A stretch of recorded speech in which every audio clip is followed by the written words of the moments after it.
I've had a privilege about 5 times to see the birth of an orangutan. It's a wonderful experience as a mother gives birth to this beautiful young person, cleans it, brings up to her chest, and you hear the first cry. But unlike human birth, it's relatively painless and relatively quick. The reason being is human females have to have narrow hips to efficiently walk and run bipedally, which made their birth canals unusually small. And this is why the most dangerous thing most women have done during history is to give birth. And in fact, even today, human females in developed countries still have more chance of dying during childbirth, even with all the medical intervention, than a wild orangutan.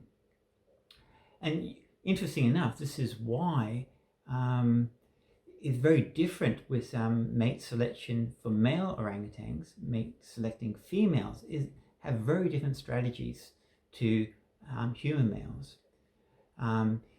Every time I've seen a male orangutan have a choice of spending his time with a female, he'll always choose the older female as being far more attractive proposition and ignore the younger female.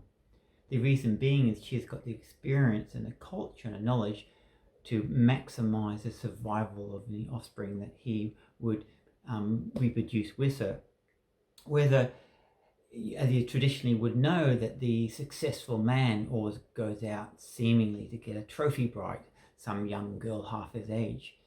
And the reason why he does this is because the younger the female human, the more likely she's going to have it easy and survive the childbirth process.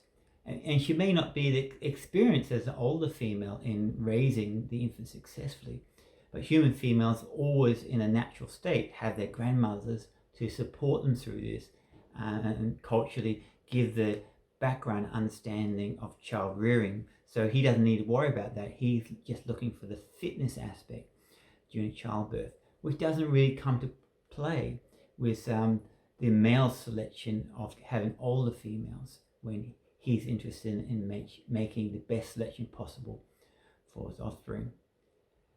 Now, if you want to see a birth of an orangutan, I had the privilege of working with Storyteller Productions many years ago, and we filmed the first birth of an orangutan. And you'll see Puan giving birth. I think she was 40 years old at the time. She gave birth to a young orangutan called Pulang, a beautiful little female. Puan, by the way, means lady in Indonesian, and Pulang means to go home, because we spent 6 weeks staying over every night in order to catch this wonderful experience. So I'll put a link to that YouTube video, and I hope you enjoy it.